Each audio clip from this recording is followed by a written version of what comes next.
धर्म और विज्ञान में क्या अंतर है, इस बात पर रोशनी डालिए।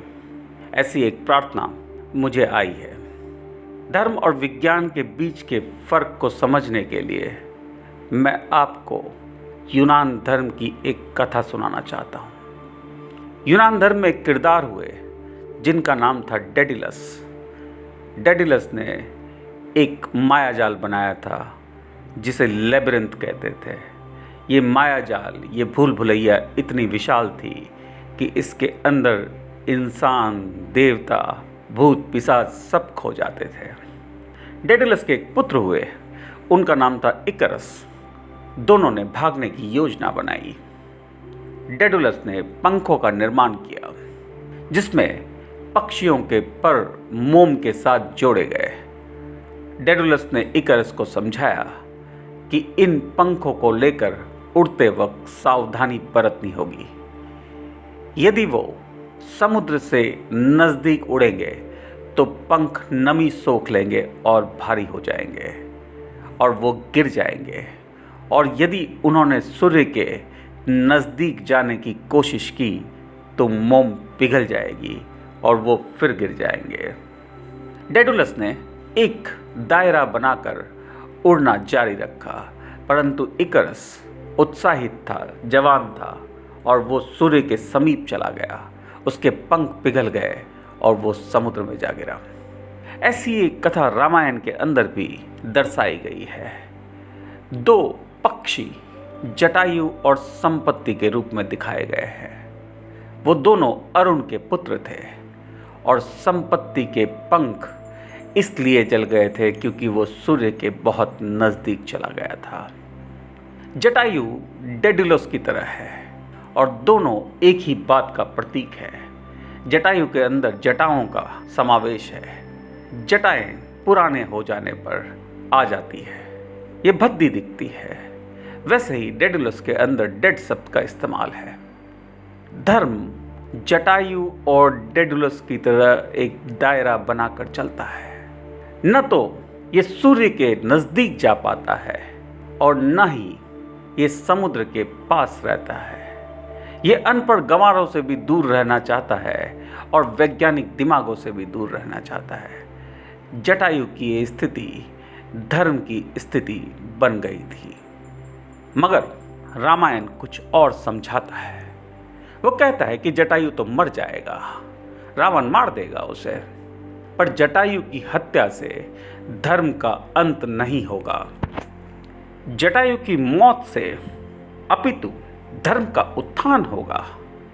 धर्म के अंदर कई ऐसी रूढ़िवादी चीजें हैं जो अवैज्ञानिक हो गई है। विज्ञान ऐसी बातों को ही मानता है जो साबित की जा सके। विज्ञान अपनी गलतियों को सहजता से स्वीकार भी कर लेता है। कुछ सदियों पहले तक माना जाता था कि धरती सपाट है, फ्लैट है, परंतु जब पता चला कि धरती गोल है तो विज्ञान ने सहजता से उस बात को स्वीकार कर लिया, क्योंकि वहां कोई अहंकार नहीं था, वहां कोई रूढ़िवादीपन नहीं था। धर्म वैज्ञानिक होना चाहिए। हमने धर्म के अंदर तर्क को अवैज्ञानिक मान लिया है।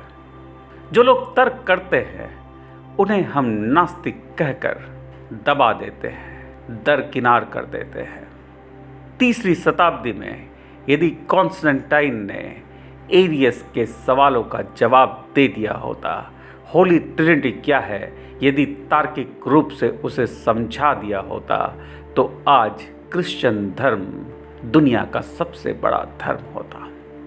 यदि 7वीं शताब्दी में आयशा ने अली के द्वारा लिखी गई कुरान को मान लिया होता, दबाया नहीं होता, तो आज इस्लाम सबसे बड़ा धर्म होता। यदि गौतम बुद्ध ने सनातन धर्मियों के शास्त्रार्थ को सहजतापूर्वक ले लिया होता तो शायद बुद्ध धर्म दुनिया का सबसे बड़ा धर्म होता। तर्क को अनादर न समझे। वैज्ञानिक तर्कों को वैज्ञानिक तरीके से जब धर्म जवाब देना शुरू कर देता है, तब धर्म का उत्थान होता है। जटायु की मौत से धर्म विध्वंस नहीं होगा। जटायु की मौत से धर्म में और एक उत्थान आएगा। आदि शंकराचार्य शास्त्रार्थ करने पहुंचे और किसी स्त्री ने उनसे काम शास्त्र के बारे में जिक्र किया। आदि शंकराचार्य ब्रह्मचारी थे, उन्हें काम शास्त्र का ज्ञान नहीं था, परंतु धर्म की रक्षा करने के लिए उन्होंने अपनी आत्मा एक मरे हुए राजा के अंदर डाल दी।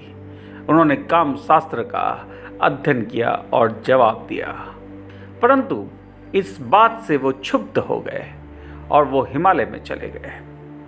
धर्म के अंदर तर्क का बहुत बड़ा महत्व है।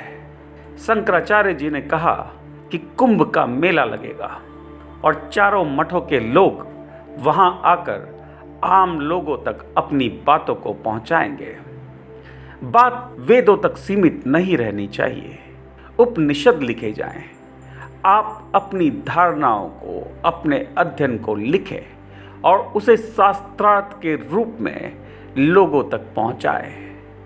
ये एक स्वप्न होगा यदि कुंभ के मेले में बड़े बड़े शंकराचार्य अपनी बातों का शास्त्रार्थ करें। इस्लाम के बड़े वक्ता अपनी बातों को आम लोगों तक रखें। ईसाई धर्म प्रचारक अपनी बातों को आम जनता तक रखें। सूफी अपनी बातों को आम जनता तक रखें। भक्ति मार्ग वाले अपनी बातों को आम जनता तक रखें। लोगों के बीच शास्त्रार्थ हो, वो अमृत बहेगा। श्रोताओं के लिए इस अमृत का पान ही मोक्ष होगा, क्योंकि वहां पर तर्क को अनादर की दृष्टि से नहीं देखा जाएगा और तर्क करते वक्त अहंकार भी नहीं होना चाहिए। और यदि कोई बात जटायु की तरह रूढ़िवादी हो गई है तो उन्हें धर्म से हटा देना चाहिए। जटायु की मृत्यु से धर्म का अंत नहीं होता, जटायु की मृत्यु से धर्म का उत्थान होता है। वैज्ञानिक धर्म ही हमेशा आगे की ओर अग्रसर रहेगा। विज्ञान और धर्म अलग अलग नहीं होना चाहिए। इनके अंदर का जो अंतर है वही धर्म की स्थिति का जिम्मेदार है। धार्मिक गुरुओं को समझना होगा कि आधुनिक व्यक्ति समझदार है। यदि वैज्ञानिक तरीके से अपनी बातों को रखा जाए तो वो जरूर समझेगा। आज के लिए इतना ही, धन्यवाद।